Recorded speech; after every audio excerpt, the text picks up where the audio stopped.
advocating, such a big word. Once you start breaking it down, it's just being human. Being human is being able to see that you are able to help others. Yeah, advocacy is definitely an intimidating thing. You're like, I can't make that big of a change. Like, I want to make a difference, but how?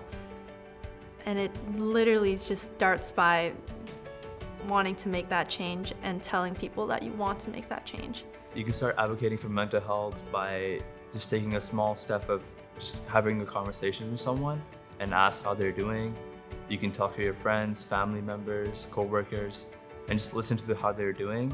If things are happening where there are mental health initiatives already in your school, just being part of them is okay too. I think a lot of people don't realize that that's part of it too. If you see that there's a thing called Wellness Wednesdays at lunch, you could tell your friends like, oh wait, let's go to this thing, sharing it with other people.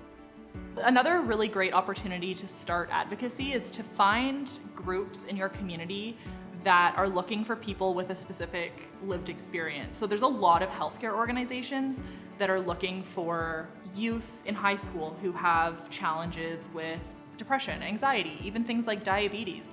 All of these really important topics, they're looking for people who have experience that are younger, because the adults who are making decisions in the healthcare system have no idea what it's like to be in high school. Talking to your counselor would be a great start for anyone who is interested in mental health and wants to do something about it. Sometimes finding an adult ally can be really difficult. For me, I personally go with my gut and kind of test the waters. And once you know they're a safe person, being able to approach them with the information or even just the question of, hey, I'm interested in advocating for this, how would I go about it? A lot of the time, if you found the right adult ally, they're willing to provide you with information or push you towards a person who would be able to. I think another great thing is to start groups where people can feel free to just talk about their mental health.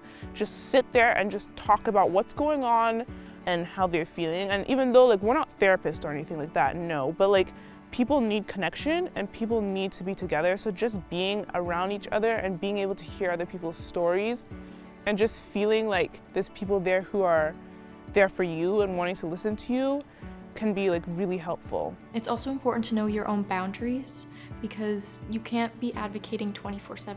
It becomes exhausting. You need to know when you need to step back.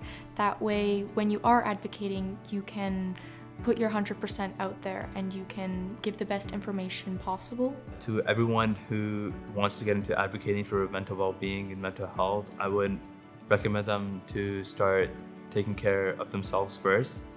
Put them first, put self-care first. Going out for a hike and taking pictures really helped me de-stress, which in turn helped me help out more people.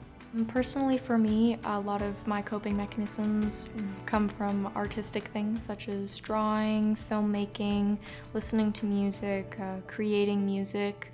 And I find that working with a lot of the people that I do, music is a huge part of being able to cope. Writing is also a big one, being able to journal. Yeah, I think that's the cool thing about advocating for mental health. There's so many ways you can do it, and to incorporate your own interests and your passions, because that's what connects us at the end of the day. Don't be afraid to start small and build from there.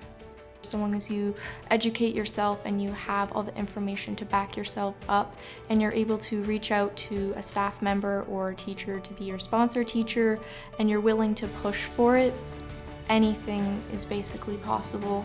You just have to have the will and the drive and the passion, and from there things only begin to build. And just try not to get too down on yourself, because it is a process and it will take time, but anything's possible so long as you try.